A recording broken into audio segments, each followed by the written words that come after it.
Hello guys, welcome to government prep desk. आज की जो अपडेट हमारी होने वाली है वर्ल्ड की लार्जेस्ट 6th स्पेस एजेंसी की तरफ से, जिसका नाम है इसरो। इसरो हमारी वर्ल्ड की 6th लार्जेस्ट स्पेस कंपनीज में आती है और यहाँ पे एक जॉब डेट निकल के आई है और इस जॉब डेट को यहाँ पे सभी टाइप की कैंडिडेट ऑल ओवर इंडिया से अप्लाई कर सकते हैं। मेल फीमेल सभी टाइप के कैंडिडेट्स के लिए जॉब बिल्कुल सुटेबल होने वाली है और आपकी ये परमानेंट जॉब होने वाली है, कोई यहाँ पे कॉन्ट्रेक्चुअल जॉब नहीं होने वाली है। इसके अलावा इस जॉब को यहाँ पे अगर आप 10th पास हो, 12th पास हो, डिप्लोमा कंप्लीट कर रखा है या आपने अपनी ग्रेजुएशन कंप्लीट कर रखी है, मास्टर्स कंप्लीट कर रखी है, इंजीनियरिंग कंप्लीट कर रखी है, आप यहाँ पे इसको अप्लाई कर सकते हैं। बहुत सारे डिपार्टमेंट्स में यहाँ पे जॉब निकली हुई है, बहुत सारी पोस्ट के ऊपर यहाँ पे जॉब निकली हुई है, तो इसको हम यहाँ पे डिटेल में डिस्कस करेंगे। सो यहाँ पे वीडियो को लास्ट तक जरूर देखना ताकि आपको यहाँ पे सारी चीज़ें समझ में आ जाए, कौन कौन यहाँ पे अप्लाई कर सकता है, क्या इसका सिलेक्शन प्रोसेस होगा, क्या यहाँ पे आपकी सैलरी रहेगी, इन सारी चीज़ों को हम यहाँ पे डिटेल में डिस्कस करेंगे। तो चलिए हमारे यहाँ पे स्क्रीन के ऊपर चलते हैं। तो आप कर दीजिए इस वीडियो को लाइक और इसके साथ आज की इस वीडियो को हम शुरू करते हैं। चलिए हमारे बोर्ड के ऊपर चलते हैं। सो जैसा आप यहाँ पे स्क्रीन पे देख सकते हैं, हमारे यहाँ पे जो ISRO Indian space research organisation है उसकी तरफ से यहाँ पे जॉब डेट निकल के आ रहा है। सो इसरो का ही एक यहाँ पे सब्सिडरी पार्ट है जिसका नाम है UR राव सैटेलाइट सेंटर। इसके अंदर यहाँ पे जॉब डेट निकल के आ रहा है जो कि आपका स्टैंड करता है ISRO telemetry tracking and command network. ठीक है, तो यहाँ पे बहुत ज़्यादा मल्टीपल पोस्ट पे यहाँ पे जॉब्स निकली हुई हैं। इसके अलावा आप देख सकते हैं यहाँ पे इसका जो नोटिफिकेशन रिलीज़ हुआ था वो 10 फरवरी को रिलीज़ हुआ था, मतलब यहाँ पे इसके फॉर्म अप्लाई होना भी शुरू हो चुके हैं। और यहाँ पे सबसे पहले बात करूँ मैं पोस्ट की, तो किन किन पोस्ट के ऊपर यहाँ पे आप जॉब्स निकली हुई हैं। सो आप देख सकते हैं recruitment of scientist, engineer, technical assistant, scientist assistant, library assistant, technician, draughtsman, cook, fireman, heavy vehicle driver, light vehicle driver, मतलब यहाँ पे सभी टाइप के कैंडिडेट्स को अप्लाई कर सकते हैं। ठीक है, अब आपको यहाँ पे पोस्ट के बारे में पता लग गया, तो अब हम यहाँ पे एक एक करके सभी पोस्ट को डिस्कस करेंगे। इसके अलावा ये डिस्कस करेंगे कि क्या यहाँ पे क्वालिफिकेशन है और उसके लिए मोड ऑफ सिलेक्शन यहाँ पे क्या रहने वाला है। ठीक है, सबसे पहले हम यहाँ पे हमारी फर्स्ट पोस्ट को डिस्कस करते हैं जिसका नाम है साइंटिस्ट इंजीनियर। ठीक है, उसमें हमारी जो एक पोस्ट निकली हुई है मैकाट्रॉनिक्स। ठीक है, मैकाट्रॉनिक्स में यहाँ पे आपकी कंप्लीट होनी चाहिए MEM.Tech अगर आपने कंप्लीट कर रखी है विद 60%, तो यहाँ पे आप इसको अप्लाई कर सकते हैं। ठीक है, जिन लोगों की क्वालिफिकेशन ये करनी है वो निराश ना हो, आगे यहाँ पे बहुत सारी पोस्ट निकली हुई है, हो सकता है वहाँ पे उनके उससे मैच हो जाए। ठीक है, इसके अलावा देख सकते हैं यहाँ पे इनका वर्क प्रोफाइल लिखा हुआ है, डिजाइन एंड इंस्ट्रूमेंटेशन और electromechanical system such as motors, resolvers, encoders, तो इस तरीके का यहाँ पे इनका वर्क हो सकता है। ठीक है, और यहाँ पे आप इनके सिलेक्शन प्रोसेस में देख सकते हैं रिटन टेस्ट होगा, कंप्यूटर बेस्ड टेस्ट होगा, इसके अलावा इंटरव्यू होगा, तो ये सारा यहाँ पे आपका सिलेक्शन प्रोसेस रहेगा इस पोस्ट को यहाँ पे लेने के लिए। ठीक है, आगे बढ़ते हैं, बात करते हैं यहाँ पे दूसरी पोस्ट की बात करते हैं। अगर यहाँ पे आप मटेरियल साइंस के लिए अप्लाई करना चाहते हो तो सेम यहाँ पे आपकी M.Tech कंप्लीट होनी चाहिए और यहाँ पे 60% आपके यहाँ पे M.Tech में होने चाहिए। ठीक है, मैथमेटिक्स की बात करें तो सेम यहाँ पे आप देख सकते हैं MSc आपके यहाँ पे कंप्लीट होनी चाहिए विद 65% और यहाँ पे आपका मैथ्स मेन सब्जेक्ट होना चाहिए। तो अगर यहाँ पे किसी ने कंप्लीट कर रखा है वो यहाँ पे इसको अप्लाई कर सकते हैं। वर्क देख सकते हैं आप इनका space flight dynamics, software development, modelling and analysis, मतलब यहाँ पे जो स्पेस फ्लाइट्स में यहाँ पे सॉफ्टवेयर वगैरह जो बनते हैं उनके ऊपर यहाँ पे इनको काम करना होगा। ठीक है, चलिए अब आगे बढ़ते हैं, बात करते हैं हमारे और पोस्ट के बारे में।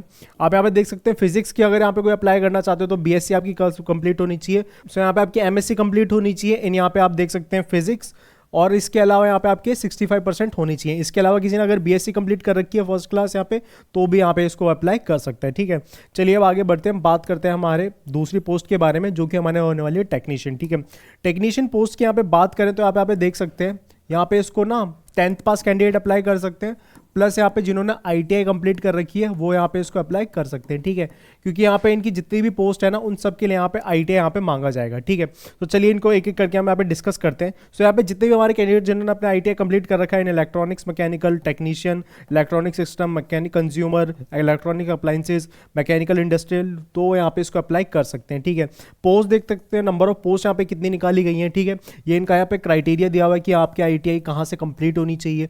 ठीक है, इसके अलावा देख सकते हैं यहाँ पे इनका ये सिलेक्शन प्रोसेस लिखा हुआ है कि आपका रिटन टेस्ट होगा, यहाँ पे स्किल टेस्ट होगा। सो इस तरीके से आपका होगा, इंटरव्यू नहीं होगा इसमें आपका कोई, बस यहाँ पे आपका रिटन टेस्ट और यहाँ पे स्किल टेस्ट रहने वाला है। ठीक है, सो अगर यहाँ पे आपने ITI इन डिपार्टमेंट्स में अगर कंप्लीट कर रखी है, इन ब्रांचेस में कंप्लीट कर रखी है, आप यहाँ पे इसको अप्लाई कर सकते हैं। ठीक है, आगे बढ़ते हैं, देखते हैं और इन ट्रेड्स में क्या है।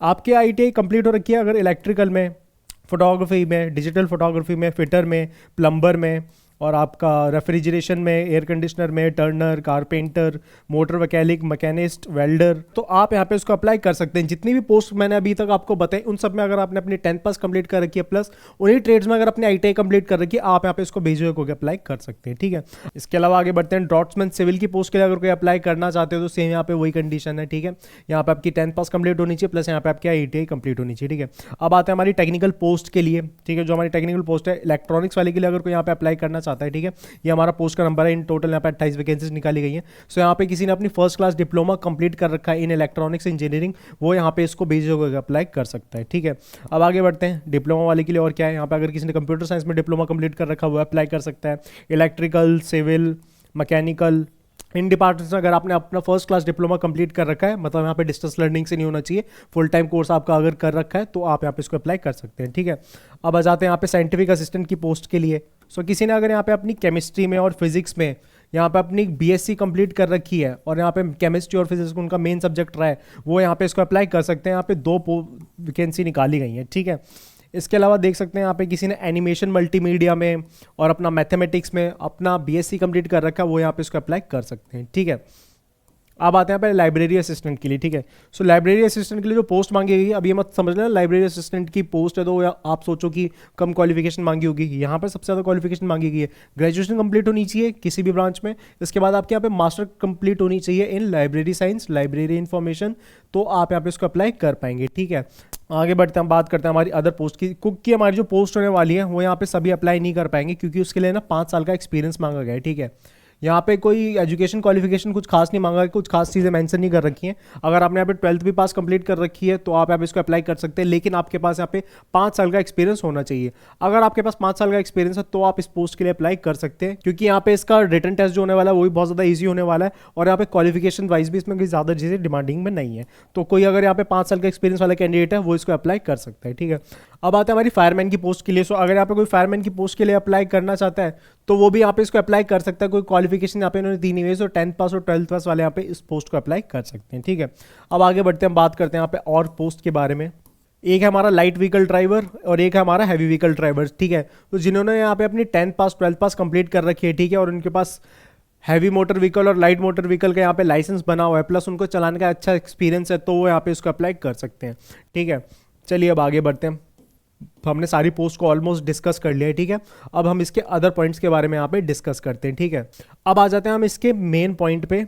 अब आते हैं इसकी एज लिमिट क्या होने वाली है। ठीक है, और यहाँ पे आपको क्या अमाउंट मिलने वाला है। ठीक है, देखिए साइंटिस्ट इंजीनियर की जो पोस्ट है यहाँ पे उसकी जो एज लिमिट होने वाली है 18 से 30 साल रहने वाली है। ठीक है, और यहाँ पे आपको जो पेमेंट मिलेगी वो लेवल 10 की रहेगी। 56,000 यहाँ पे आपका बेसिक पे रहेगा। इसके अलावा यहाँ पे आपको एक्स्ट्रा अलाउंसेस भी इसमें ऐड हो जाएंगे। ठीक है, इसके अलावा बात करें यहाँ पे टेक्निकल असिस्टेंट की पोस्ट के लिए, तो यहाँ पे आपका जो एज लिमिट रहने वाली है 18 से 35 रहने वाली है। ठीक है, लेवल 7 का आपको यहाँ पे पे आउट मिलेगा। 44,000 यहाँ पे आपका बेसिक पे रहने वाला है और यहाँ पे एक्स्ट्रा अलाउंसेस लग के यहाँ पे आपका जो पर मंथ का पे पहुंच जाएगा वो ऑलमोस्ट 55 to 58,000 तक पहुंच जाएगा। ठीक है, बात करें यहाँ पे टेक्नीशियन बी की पोस्ट के ऊपर, तो यहाँ पे आप देख सकते हैं 18 से 35 साल एज लिमिट रहने वाली है।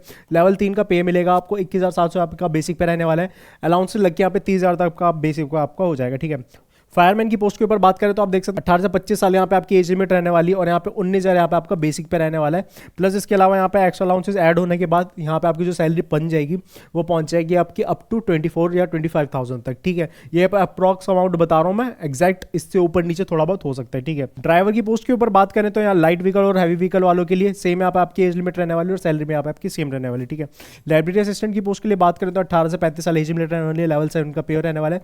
44,900 यहाँ पे आपकी सैलरी रहने वाली है। ठीक है, सो ये आपके यहाँ पे जो सैलरी लिखी हुई है ये जस्ट आपका बेसिक पे है, इसमें बहुत सारे अलाउंसेस ऐड होंगे तो उसको आपकी सैलरी यहाँ पे बहुत ज़्यादा बढ़ जाएगी। ठीक है, चलिए अब आगे बढ़ते हैं, बात करते हैं। अभी तक एज लिमिट भी डिस्कस कर लिया हमने, क्या सैलरी मिलेगी वो भी हमने डिस्कस कर लिया। अब हम डिस्कस करते हैं कि इसके फॉर्म को कैसे अप्लाई करेंगे। ठीक है, तो जो भी कैंडिडेट्स के फॉर्म के लिए इंटरेस्टेड है और इसको अप्लाई करना चाहते हैं, सबसे पहले मैं आपको डेट बताता हूँ। 10 फरवरी से इसके फॉर्म अप्लाई होना शुरू हो चुके हैं। ठीक है, और 1 मार्च इसके फॉर्म की लास्ट डेट होने वाली है। सो ये मंथ 29 का है, तो आपके पास ज़्यादा टाइम नहीं है, तो इसको फॉर्म को टाइम से अप्लाई कर लेना। ठीक है, इस वेबसाइट को आप देख सकते हो, अंडरलाइन जिसको मैं कर रहा हूँ, www.isro.gov.in या urSC.gov.in या istrac.gov.in, इस वेबसाइट पे जाकर आप इसके फॉर्म को अप्लाई कर सकते हो। ठीक है, क्या क्या डॉक्यूमेंट्स आपको रिक्वायर्ड होंगे, क्या क्या चीज़ें आपको चाहिए होंगी, वो सारी चीज़ें यहाँ पे इन्होंने डिटेल में बताई हुई है, तो इन चीज़ों को आप पढ़ के इसके फॉर्म को अप्लाई कर सकते हो। ठीक है, इसके अलावा अगर आपको कोई प्रॉब्लम्स आती है तो मुझे कमेंट करके बताना, मैं आपके लिए एक प्रॉपर वीडियो लेके आ जाऊँगा। ठीक है, यहाँ आप देख सकते हैं कि कितने आपका फोटो का साइज होना चाहिए, ठीक है, कितने केबी का होना चाहिए, आपके सिग्नेचर किस फॉर्मेट में होने चाहिए, ठीक है, यहाँ पे आपके क्वालिफिकेशन सर्टिफिकेट्स, एक्सपीरियंस सर्टिफिकेट्स, ये सारी चीज़ें होनी चाहिए। अगर आप यहाँ पे SC/ST कैटेगरी से बिलोंग करते हो तो वो सारे सर्टिफिकेट आपके अपलोड होने चाहिए। तो आप सारी चीज़ें यहाँ पे देख सकते हो, उनको पढ़ के आप यहाँ पे इसके फॉर्म को अप्लाई कर सकते हो, ठीक है। ज़्यादा डिफिकल्ट यहाँ पे ये प्रोसेस इनका नहीं रहने वाला है, ठीक है। इसके अलावा आगे बढ़ते हैं, बात करते हैं यहाँ पे इसके एप्लीकेशन फीस के बारे में। सो यहाँ पे 250 रुपये इसकी फीस रखी गई है फॉर साइंटिस्ट इंजीनियर की पोस्ट के लिए, ठीक है। और जो हमारा टेक्निकल असिस्टेंट की पोस्ट है उनके लिए यहाँ पे इतनी फीस रहने वाली है। इसके अलावा यहाँ पे इन्होंने लिखा हुआ है कि आपकी इन टोटल 750 फीस होने वाली है, बट ये फीस आपको यहाँ पे रिफंड हो जाएगी जो यहाँ पे रिटर्न टेस्ट में जाएंगे। सो जो भी कैंडिडेट यहाँ पे इसके फॉर्म को अप्लाई करेगा, फीस पे करेगा, तो मैं एक्सपेक्ट करता हूँ कि वो रिटर्न टेस्ट में जाएंगी।